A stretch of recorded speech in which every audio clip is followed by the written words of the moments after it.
And welcome in. It is Fifth Avenue Face-Off, keeping you up to date on everything Penguins as they try to march towards a 17th consecutive playoff appearance.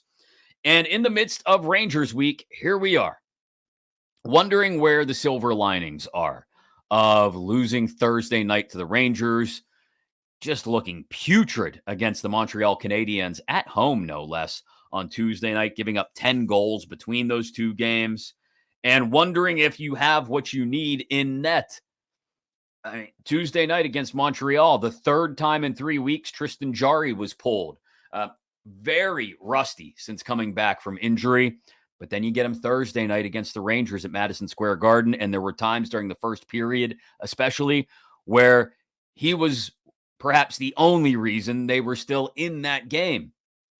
They lose nonetheless Thursday to the Rangers, and here we are now, 8 points back going into Saturday night's game of the Rangers in the standings. The Pittsburgh Penguins are, 10 points back, 8 points back, even if they win in regulation against the Rangers on Saturday. So chasing down New York for the third spot in the Metro, less and less likely by the day, unless the Pens go on just a mammoth run. And look, they've won 7 out of their last 11.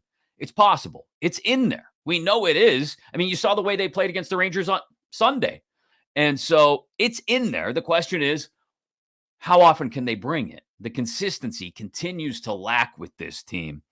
You can go back to past episodes. That's the key word that Jackie Redmond used from NHL Network when she was on with us earlier in the week. That's the key word Eric Tangradi keeps using when he jumps on a couple times a week. That is the word for this team. 2 words will tell you the tale of the Pittsburgh Penguins and where they're going to go a month from now when the playoffs finally start. Consistency and goaltending. If you get both, consistency and goaltending, I think you're going to see a team that might be able to upset either Carolina or New Jersey in the first round. Boston, I don't know. Let's hope they can stay out of that final wild card spot and not have to face the Bruins in the first round. But I think they're capable of beating Carolina or New Jersey if they get both consistency and goaltending. 2 big ifs, though, because they haven't gotten them since before Christmas, really. And as long as that's the case, then they don't get through that first round series. Although with Sidney Crosby continuing to do what he's doing, I think 18 straight seasons of at least a point per game now. He clinched that on Thursday night in New York. Evgeny Malkin still playing well more often than not. Chris Letang, same for him. Rickard Rakell and Jason Zucker. Where would this team be without those 2 guys? They might be the key. If you get consistency and goaltending, that might be enough to get you through the first round. To get you through a second round against whoever it may be, you're going to need not just consistency, not just goaltending. You're going to need both of those guys to continue to show up in a big way. Rakell can play on any line on this team. We've seen that, and provide an offensive spark to it. Jason Zucker is just pure liquid energy. He's 5-hour energy in skates. As long as those 2 guys are producing as well, this team has a chance to perhaps surprise some people once the playoffs start, assuming they get, say it with me now, consistency and goaltending. Big episode of Fifth Avenue Face-Off today. I'll tell you about how the schedule will shuffle just a little bit for the podcast next week, actually this weekend into next week, but that's for the end. All you got to know is subscribe to it inside your Odyssey app. Tap the little follow button up in the right-hand corner, or like and subscribe on YouTube, 93.7 The Fans YouTube page. You'll get new ones sent to you or notified of new episodes as soon as they're ready. Wherever you get your podcasts, actually, just subscribe, rate, review, like, all of that. We appreciate all the feedback. The next episode, Sunday, we'll hope to get somebody on to chat with us, but we'll also do maybe a little bit of a mailbag episode for Sunday. So if you have questions, you have comments, chris.mack@Audacy, AUDACY.com. Today's episode, though, Sean Marash from CBS Sports Radio, big Rangers fan. He and I have a bet. We'll explain that. Seth Rohrbaugh of Trib Live, who covers the Penguins, gives us his feedback on what he's seen so far during Rangers week. And Thursday night's 4-2 loss to the Rangers at Madison Square Garden in particular, where it goes on Saturday, back at the Garden again against the Rangers. All that with Seth next, right here on Fifth Avenue Face-Off. Welcome in Fifth Avenue Face Off. Another edition here during what we're calling Rangers Week. It is Rangers Week, and Rangers Week has been decidedly Penguin-like in the meeting between these two teams because it's been wildly inconsistent. Seth Rohrbaugh, Trib Live, joins me to talk about the significant inconsistencies of these Pittsburgh Penguins. Seth, thanks for doing it. How are you? Very well. Yourself, Chris? Good. Except this has been the refrain now for approximately 3.5 months. I can't figure this team out. Even in the midst of their loss to the Rangers at Madison Square Garden on Thursday night, I find myself being pleased by some developments at times. Yay, Rickard Rakell can make any line look great that he skates on. Oh, Tristan Jarry looks like he may be himself again, himself being an above average regular season goaltender who knows what we'll get in the playoffs. But then at the same time, they don't piece together another 60-minute effort. They come out looking sloppy early. The guys who have been sloppy, your Jeff Carters and Brian Dumoulin's of the world, continue to be sloppy. So in this 4-2 loss to the Rangers at Madison Square Garden on Thursday night, where are Seth Rohrbaugh's silver linings, so to speak?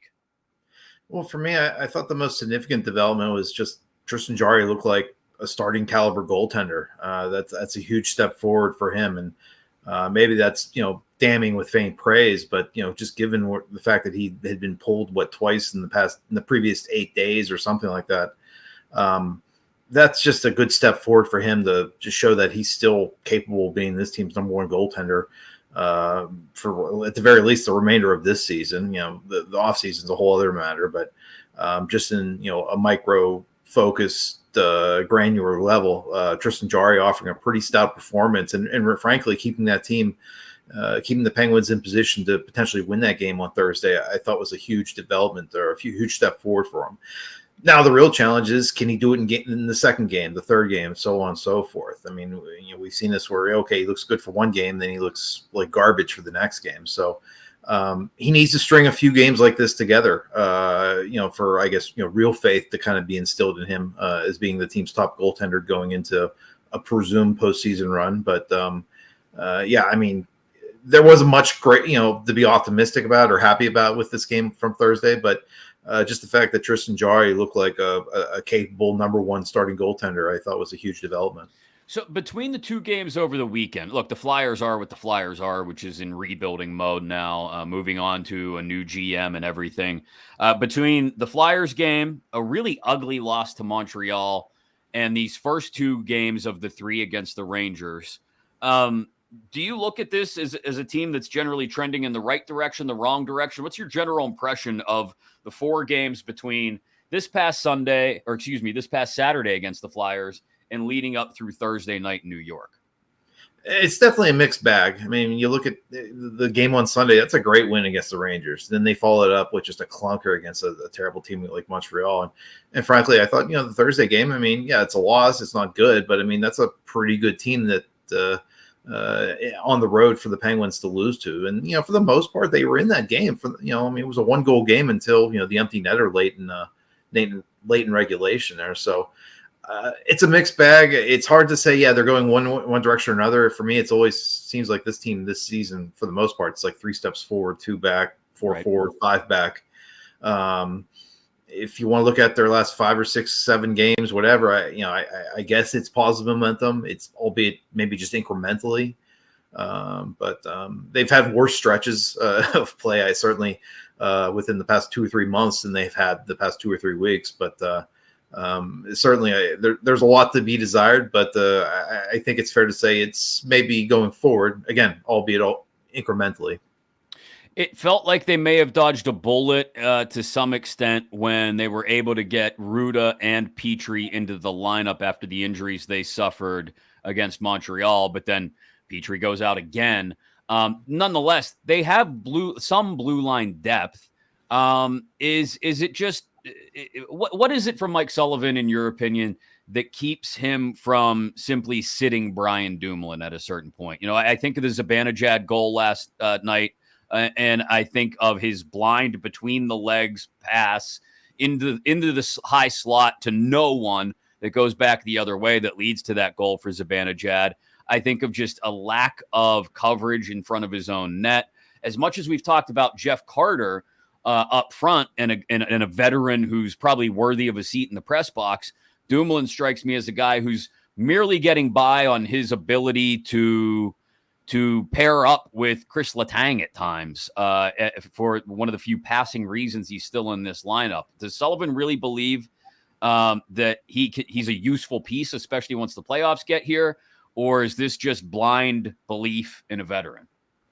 Well, it's twofold. First and foremost, they just don't have anyone else right now to play in the lineup. I haven't looked at their cap figure today, but I just don't know that they necessarily have the cap space to recall, I don't know, Mark Friedman or whoever from Wilkes-Barre right now.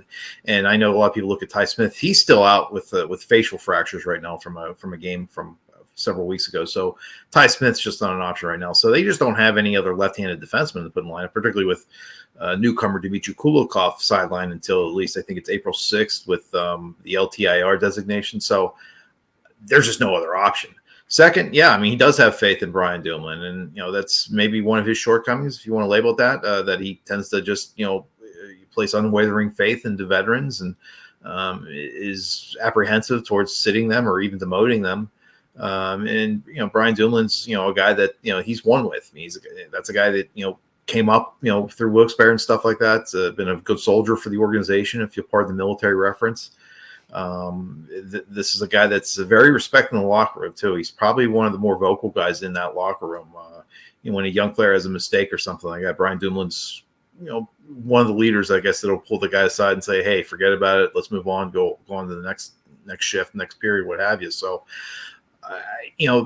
there would be obvious ramifications if you did change your lineup. Maybe for the positive if you did play Brian Dumoulin a little less or even scratch him. But I think there'd be even larger ramifications from an intangible standpoint if you did scratch him. Just how that would that affect the chemistry of the room. But more than anything, I think the biggest underlying or overlying factor is just the fact that they don't have anyone right now as we're talking here at 1:43 p.m. on a Friday. So up front, then, is it the same thing? Or are we just looking at it saying, okay, if we get to the playoffs, maybe we'll have a little more flexibility because we don't have to worry about the cap, and maybe we can call a few black aces up to take some of the minutes away from a struggling Jeff Carter or whoever else it may be that they'd like to pull from the lineup.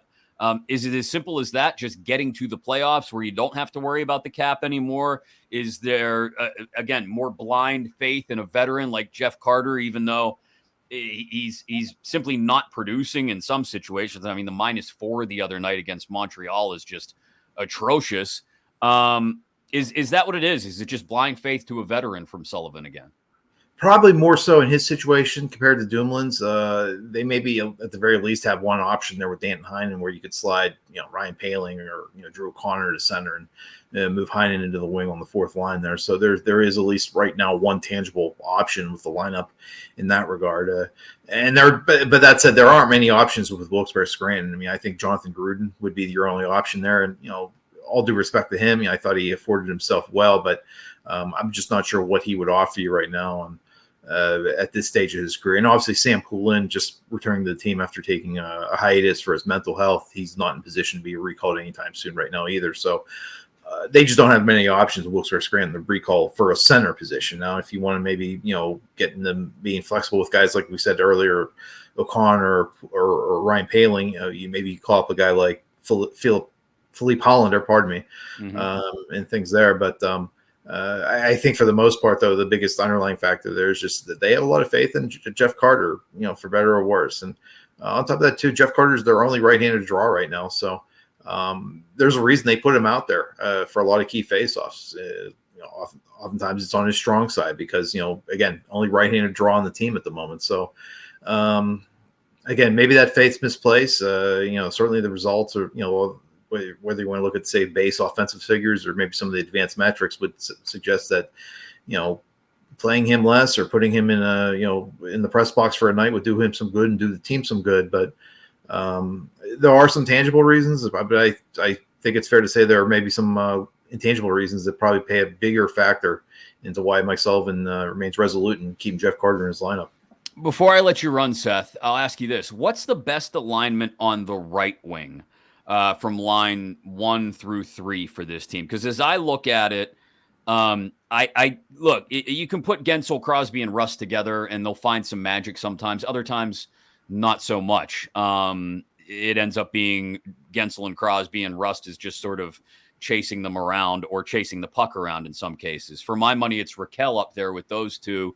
And I'd even go so far as to say Nylander has impressed me on the right wing with Malkin and Zucker, and that would give you the ability to sort of even things out by putting Rust down there on the third line with Granlund and O'Connor in a role where he can do a little bit of everything. And he is, I think, whether people give him credit for it or not, kind of a jack of all trades. He does have a 200-foot game. He's got penalty killing in his blood as well. What's the best alignment down the right wing for this team?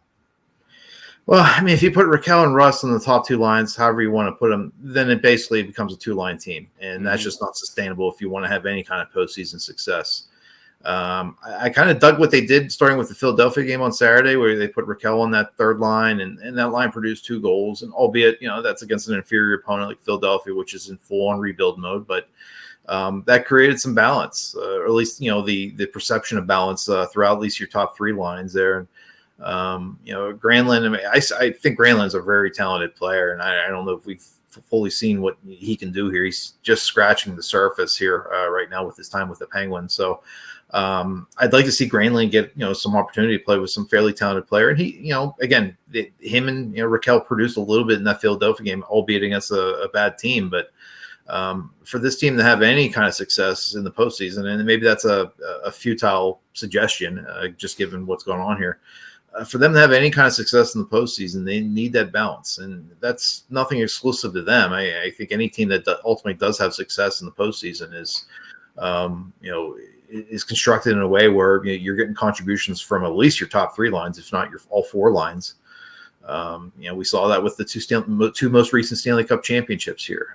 We've seen that with the Tampa Bay Lightning and the Colorado Avalanche, where I know what Steven Stamkos is going to do, I know what Nathan McKinnon's going to do, but what's Ross Colton going to do for you? What's Logan O'Connor going to do for you? So you need, a Danton Heinen contribution. We saw that a little bit from Danton Heinen last year, where he was playing kind of like a bottom 6 role. He scored 3 goals in that first round series against the Rangers and helped make that a competitive series. So you need guys from those depths of your roster to produce. And frankly, I think if you just stack up Raquel and Russ, whatever order you want on the top 2 lines, you really just are giving up on your third and fourth lines being any kind of contributors. Well, we'll see how they handle Saturday night in New York. The Pens now a full 10 points back of the Rangers without any games in hand. So that what may have started as a bit of a pipe dream of catching the New York Rangers in the standings becomes even less of one if they should lose in regulation again, tied with the Islanders, although 2 games in hand right now in the wild card race. Seth, thanks for the time today. Really appreciate it. Enjoy your weekend. We'll catch up again soon. Anytime, Chris. You start to wonder, without any games in hand against the Panthers of the world, for example, or the Buffalo Sabres, for example, are we back to a point where we're worried about the Pens making the playoffs? I'm not quite there yet. Just 3 points up on Florida, 6 points up on Buffalo. But at the very least, even if they're not going to catch the Rangers, you'd like to see them win the season series against the Rangers, which would involve at the very least a win Saturday night at Madison Square Garden. I'd also like to see it because I have a bet with a friend of mine, Sean Marash of CBS Sports Radio. He is a giant Rangers fan. I am a big Penguins fan. We have a bet. I'll explain that bet, and we'll get Mraz on the show next here on Fifth Avenue Face-Off. Welcome back in Fifth Avenue Face-Off. I'm Chris Mack of the Fan Morning Show, Sports Radio 93.7 The Fan. Make sure wherever you're listening to this, you are subscribed so you get the latest episodes as soon as they are ready. Working our way through what we're calling Rangers Week, as the Pens and Rangers play 3 times in 7 days. The final meeting of those 3, Saturday night, Madison Square Garden. Look, the Pens probably aren't going to catch the Rangers in the standings at this point. 10 points back of them. With just 14 games left to play. Probably not all that realistic, but this is still a very important game Saturday night and a very important regular season series between the Rangers and the Pens. Why? Because I have a very important bet on this season series with my friend Sean Marash of CBS Sports Radio. You can catch us Sundays as well on BetQL's 5-Star Weekend. Mraz, how are you, my friend? I'm doing well, Chris. I'm enjoying Penguin Week, I guess we will call it, from our universe, and the Rangers with a much-needed win and a clutch goal by Chris Kreider to kind of put that 10-point cushion and, make Saturday night as close to irrelevant as far as keeping out of the wild card as the Rangers could hope.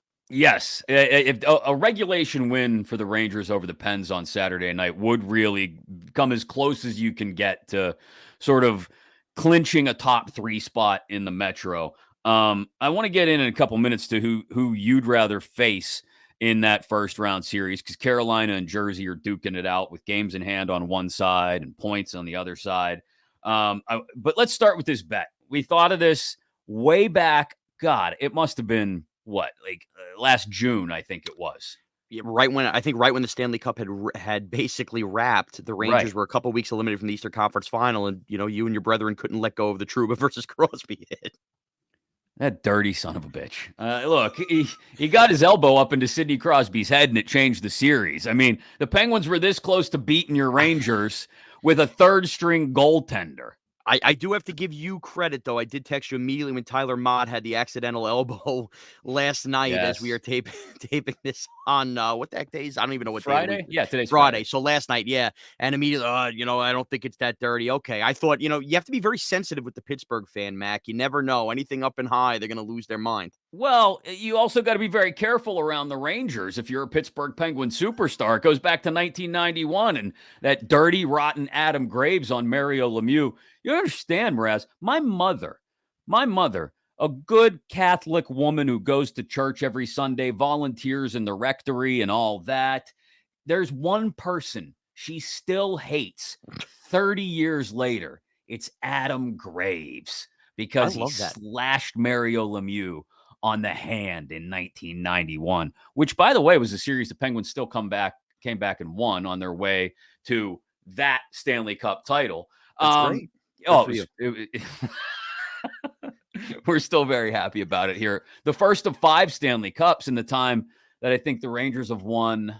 Yeah, I've seen one in my life. I was 7 years old. I get it. Okay, good. So we got that cleared up. Nonetheless, this is a huge bet, because whichever team wins the season series, the fan of the other team, between the two of us, will have to win a shirt, jersey, shirt, whatever it ends up being, whatever you can find on Amazon for quick delivery, of the opposing team's captain. So, for example, should the Penguins win on Saturday night, they will win the season series against the Rangers. And you, my friend, will have to do an entire show of BetQL's 5-Star Weekend, which, again, every Sunday morning from 9 a.m. to noon Eastern on the BetQL network and your Odyssey app.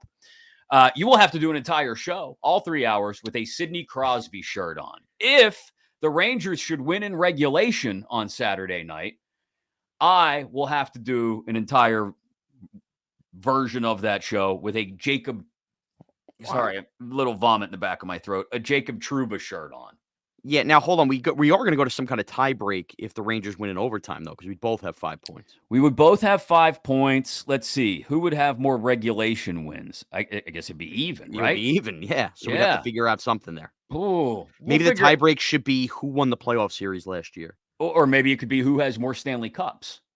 Oh, jeez. I mean, it's just a thought. I do have to say, Mac, there was a point in time I couldn't believe Shesterkin gave up the second goal to make it 2-2 in the third period last night, where I went to my phone and I went to Fanatics and I said, all right, what am I looking at here? Yeah. What am I looking at here? And Chrissy Kreider made me sweep and delete the cookies.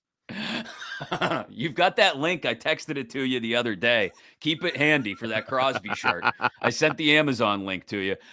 You brought up Shesterkin. I wasn't going to bring him up because it feels like he's just rolling along and doing his thing, and is probably the key to the Rangers going on a run if they're going to go on one. Sure. I hadn't planned on bringing him up, but what's the confidence level in this guy doing what he did last year all over again this spring?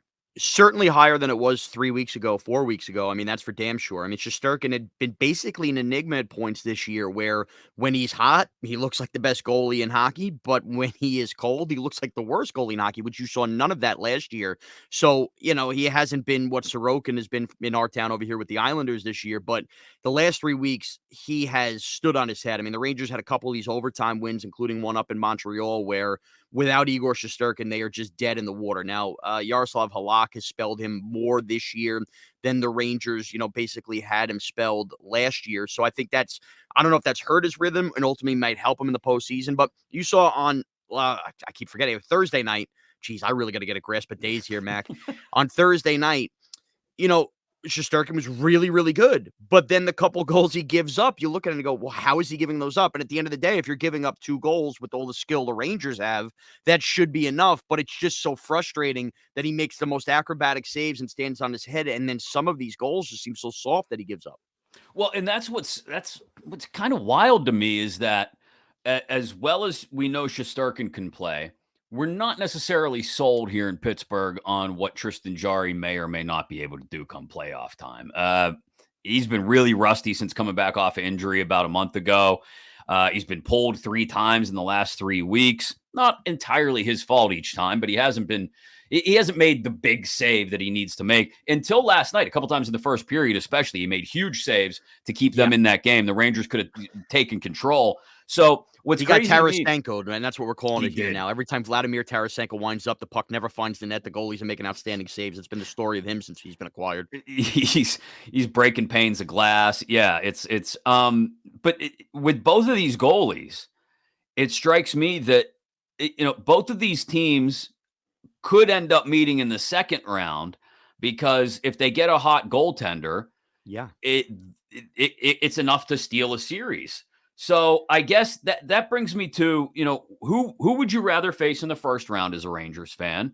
And are you confident enough that Shesterkin is enough? Let's say the Penguins somehow steal one. Let's say it's Canes, Pens, Devils, Rangers in the first round, right? Yeah.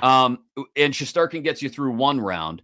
Would you then go ahead into that Pens-Canes series feeling good about what Shesterkin could do? And which of these two teams, the Devils or the Hurricanes, would you rather face right now? So first, let me just say this. First of all, with what the Rangers have done, acquiring Tarasenko and Patrick Kane, and to a lesser extent Mikkola as basically their 6th defenseman, if the Rangers don't get out of the first round versus either team, you're talking about one of the biggest massive disasters in New York Rangers history. Like that, for a team that hasn't won a Stanley Cup, like you don't add they feel like they're an Olympic team on their top 3 line. So it would be a disaster. That being said, my lean was the Hurricanes.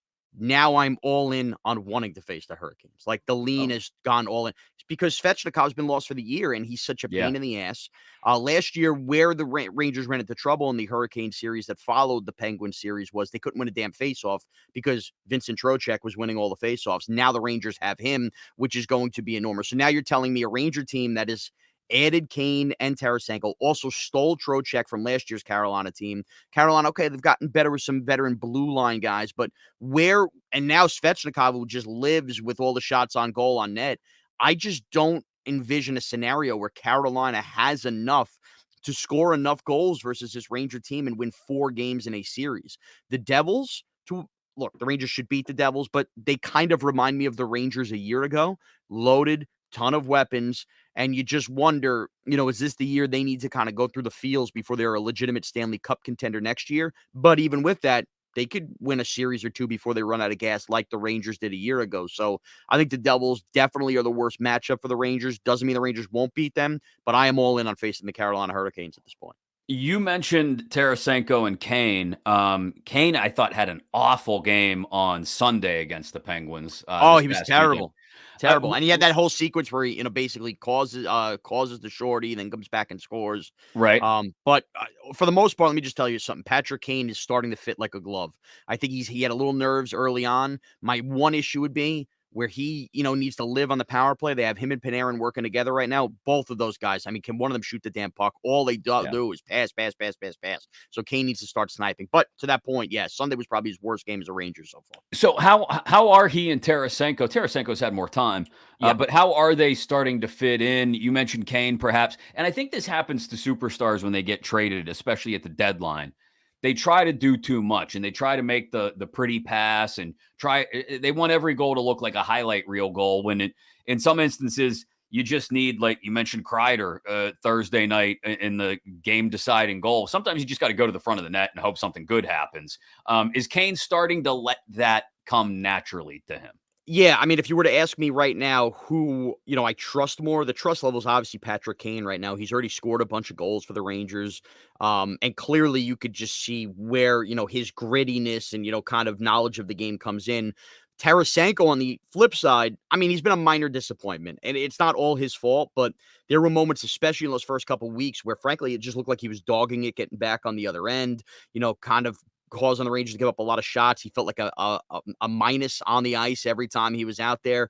But now he's starting to shoot the puck a lot, and they need guys that shoot the puck. He can't find the net. I mean, you got to see the acrobatic saves that have been made on Tarasenko for the last couple of weeks. It's been unbelievable. But Kane is in good rhythm. I think where the Rangers need to find themselves right now is what is the right combination of those front six. They have the kid line with Lafreniere, with Hedl, with Kakko, which is going to cook. They cooked versus the Penguins last year, and they're a matchup nightmare as a third line.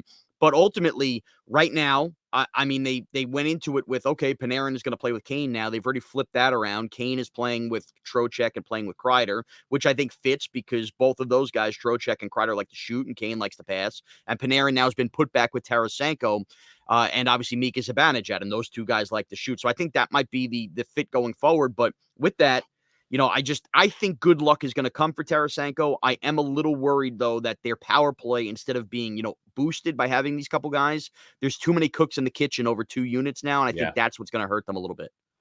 Yeah, I think once they find it, like you said, it's going to be dangerous, but finding it can be difficult when everybody's just trying to set up the other guy. Yeah. So before I let you run, real talk now, is it more that you guys hate Sidney Crosby or you're just jealous of Sidney Crosby? Well, okay, I'll admit there's a little bit of both. I think that when the lottery was happening for the origins of Sidney Crosby, and obviously it got rigged for the Penguins to get him to make sure a team stayed in Pittsburgh. Rigged. It was a lottery. That became I mean, look, we had it happen here with Ewing in New York with the Knicks. We understand how it works. A little extra icy envelope maybe works out that way. I think there was belief the Rangers had a good shot of winning that lottery. But, look, the Rangers and Penguins, Mac, this, they've been through wars in the Crosby era.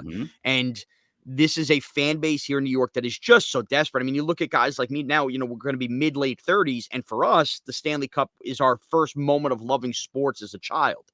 Well, you've seen other teams in this town win.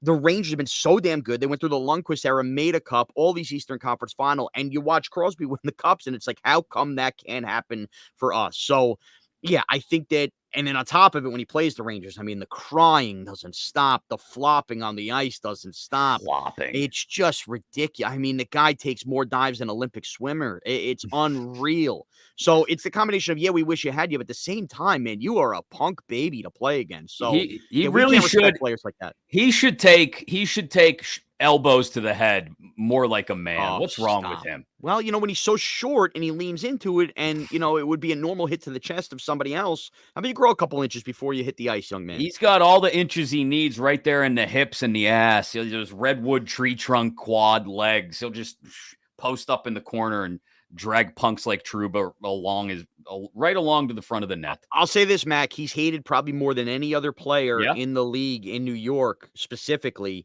And if the Rangers do, in fact, win a parade, maybe it's a little bit of you guys in our head, there will be Crosby sucks chance at that parade. At the parade? At the parade. Now, it might be me leading them, but they will happen. Okay, well, that shouldn't surprise me. All right, Mraz, it's been fun. People can get us every weekend on BetQL's 5-Star Weekend. And here's the tiebreaker. I think it's real simple because it'll be a part of whatever goes down on Saturday night between these two teams. Right now, it is I think, an even goal differential between these two teams, despite the fact that the Penguins have won 2 games and the Rangers have won just one. We're going to go soccer style here? I think we'll go goal differential. So essentially, whoever wins on Saturday night wins the bet, whether it's in regulation or overtime. Right, or because shootout or overtime whatever. can only be a 1-goal difference. Right. There you Okay. go. So it Sound comes fair? down to Saturday night. Yeah. Yep. Well, Let's go. use that Amazon link. Have it handy. You know what? I might have to have, whatever restaurant Pittsburgh's eating at tonight, I might have to have the chef, a couple little droppers. Let's have a little stomach issue going on, and let's take care of business at a Saturday. Come on. Why you got to do that? That's because that's the way I roll. I want every Penguin having diarrhea. Let's go. Sean Marash of CBS Sports Radio and the BetQL Network. Marash, thanks for doing it, bud. I'll see you on Sunday morning. Later, Mac. We've alerted the authorities in Manhattan and in the immediate area of the Penguins team hotel. If Sidney Crosby has to go all Jordan flu game on Saturday night to beat the Rangers because of some food poisoning, we'll know exactly who to blame it on, Mraz.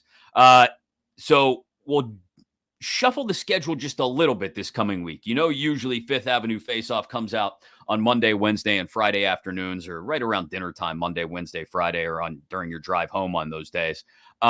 We will have an episode for you on Sunday this weekend, following that game against the Rangers, that prime time game against the Rangers on Saturday night on ABC and ESPN, and ahead of a Monday night game at home against the Ottawa Senators, who for a hot minute there felt like they were going to be able to chase the Penguins down perhaps in the wildcard standings. Not so much anymore. But nonetheless, big game against Ottawa on Monday night once the Pens get through Rangers week. And then we'll do another episode Tuesday to look back on the Ottawa game and ahead to a back-to-back road trip to Colorado and Dallas. Two really big games. Wednesday, national TV on TNT against the Avalanche. And then Thursday, national TV on ESPN against Dallas before we get back on our regular schedule next Friday, March 24th. So Sunday and Tuesday this coming week for Fifth Avenue Faceoff. You know what's really easy? You don't have to write any of this down or remember any of it. If you just subscribe to the podcast in your Odyssey app, just tap the little follow button up there in the right-hand corner as you're listening to this. Or if you're watching on YouTube, as you can do on 93.7 The Fans channel on YouTube, just hit the like button, hit the subscribe button. New videos to you every time we post one. We post whole episodes now on 93.7 The Fans YouTube page of Fifth Avenue Faceoff. Wherever you get your podcast, be sure to subscribe, rate, review. Let us know how we're doing. We'll get a mailbag episode in here as well maybe soon. Maybe that's part of it on Sunday. Keep an eye out on my Twitter, at @TheChrisMack and at 93.7 The Fan. Maybe we'll turn Sunday's episode into a little bit of a mailbag. So if you have questions, hit me on Twitter. You can always email as well, chris.mack@Odyssey, AUDACY.com. And we'll do it again on Sunday. Another episode of Fifth Avenue Faceoff.